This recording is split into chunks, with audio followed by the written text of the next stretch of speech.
liderado pelo Uriburu.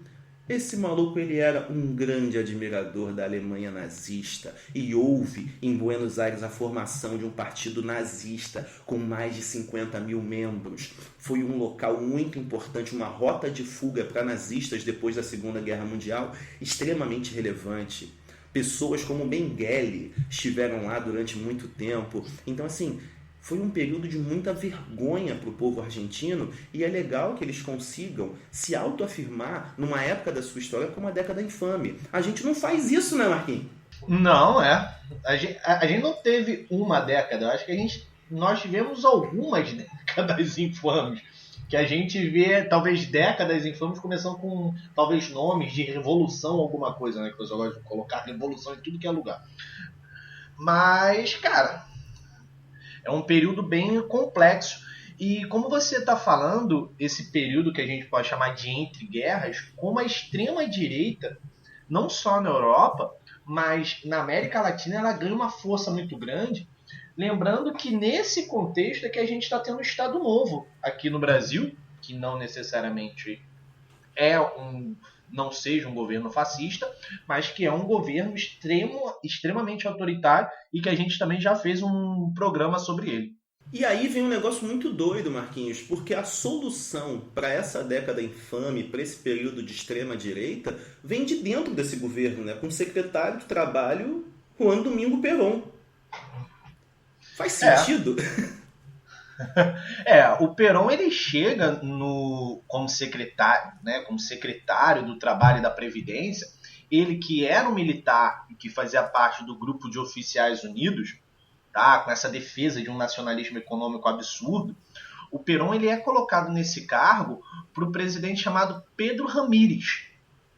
Porém, esse Pedro Ramírez ele vai receber um golpe por um cara chamado Edemildo Farrell, que tem uma grande aproximação com o eixo, e você já está chegando aí no contexto, já no final da Segunda Guerra Mundial, e foi nesse momento que você citou anteriormente que a Argentina ela vai ter uma grande quantidade de nazistas, né, chegando, assim, só para... Desculpa, eu sou um cara que curto muito aquele filme de blockbuster, né? Esses filmes que são muito conhecidos. Tem um filme do X-Men que mostra que o Magneto ele vai caçar nazista lá na Argentina e mata nazista lá na Argentina, tá ligado? É bem maneiro essa parte, Moleque, E, perdi assim, por ser cult, bacaninha. Nunca vi esse filme, nem sabia dessa história. Maldito assim, hábito de assistir filme esquisito. cara, esse filme, o X-Men, a primeira classe, no meu ponto de vista, é um filme muito bom para você entender a história do pós-Segunda Guerra Mundial e do contexto da Guerra Fria. Cara, é um filme iradíssimo, porque ele vai falando a questão dos mutantes, mas ele vai inserindo o tempo todo os fatores políticos externos. Só para você ter uma ideia, né, dando aí um spoilerzinho desse filme. O filme, ele fala que a crise dos mísseis é causado por um mutante, tá ligado? A crise dos mísseis foi causada por um mutante. É bem maneirinho. Mas vamos lá, vamos continuar. Eu nunca esperava compartilhar com os nossos ouvintes um filme do X-Men, mas veio muito bem-vindo, cara. Parabéns. Mas também. Cara, é tanto nazista que tá fugindo pra Argentina, que o Stalin, né, cara, o líder soviético, ele na conferência de Alta, em 1945, ele vai denunciar essa parada, tá ligado? Tipo assim, ó, o Stalin, ele pediu a cabeça do Farrell, tá ligado? Ó, eu quero esse cara morto, porque esse cara, ele tá recebendo os nazistas que estão fugindo da Europa. Sendo que a Conferência de Alta, ela é de fevereiro de 45, se eu não estiver enganado, e a Alemanha, ela só vai realmente declarar derrota início de maio, uma parada dessa, início de maio.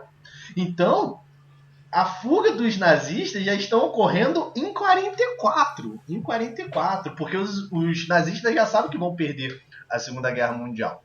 Mas é isso, tá? Você tem, nesse contexto, o Perón ele ficando realmente muito famoso, e ele vai ficar famoso porque ele começa a implementar leis trabalhistas, cara. Quando ele está como secretário de trabalho, ele começa a implementar lei trabalhista, buscar uma aproximação com os sindicatos, tá?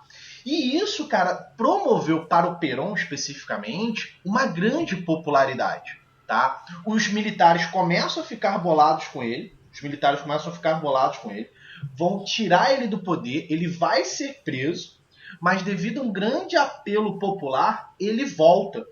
E ele volta aí em 46 buscando, tá, chegar e se tornar presidente com o partido que ele cria, que é o Partido Laborista, que ele chama, né, a gente pode chamar esse partido de vários nomes. A gente pode chamar de Partido Laborista, Justicialista ou, como fica aí mais conhecido, os peronistas, tá bom?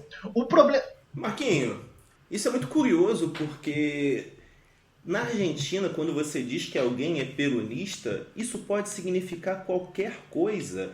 Porque pode ser um peronista de direita, um peronista de centro, um peronista de esquerda. Então você não sabe o que vem. Exato, cara. Os peronistas de esquerda eram um cara até das guerrilhas, né, cara? Que pegam em armas pra tirar a gente do poder. Não, a parada é muito séria. Mas é isso, a gente tá dando os spoilers da próxima parte, mas segura a onda, Marquinhos, que eu quero só acentuar um ponto aqui, além do que você já colocou muito bem, que é o seguinte. Os argentinos têm uma diferença considerável pra gente, porque é o seguinte, cara, se trata de um país que viveu um grande momento. Foram 50 anos de glória, de riqueza, de crescimento ali até os anos 30. E depois, cara, o país entra numa espiral de caos e nunca mais vai atingir aquele nível. Então, assim, tu tem uma concepção de si mesma um pouco curiosa. Eu cataloguei aqui, para entender a mentalidade desse povo, algumas frases feitas que os argentinos dizem sobre si mesmos. E a que mais me encantou foi a seguinte: o argentino é aquele que para cada solução tem um problema. Um cara chamado Júlio Cortázar, simplesmente um dos maiores escritores da humanidade, ele disse o seguinte: ser argentino é ser triste, ser argentino é estar longe. Um humorista argentino, o Henrique Pinti, ele dizia que a Argentina era o país do mais ou menos, já que nem a revolução que fez a sua independência foi verdadeira. É isso, Marquinhos, é um país extremamente curioso, parecido e diferente do nosso. Agora, sobre o nosso povo latino-americano e sobre aquilo que significa quem somos, eu trouxe uma música argentina da melhor qualidade, Marquinhos. Uma bandinha chamada Churupaca, com a sua grande canção Padrino.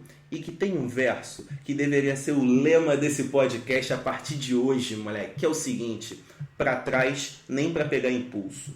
Um passo atrás pra dar dois à frente, eles não acreditam nessa parada de Lenin, não, né? A parada é só pra frente. Pra trás, nem pra pegar impulso. Então, sobe o som pro Churupaca aí. Hoy, por donde no está, y aunque este miedo me deja ciego, te veo igual,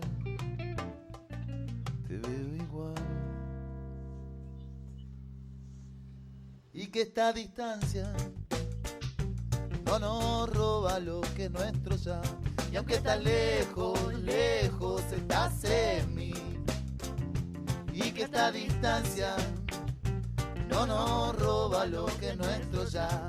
Y aunque estás lejos, lejos estás en mí. Volver a verte, volver a verte, volver a verte. Y que pa' atrás ni pa' tomar impulso, le dice el cubano a Juana. Es que pa' atrás ni pa' tomar impulso, le dice el cubano a Juana.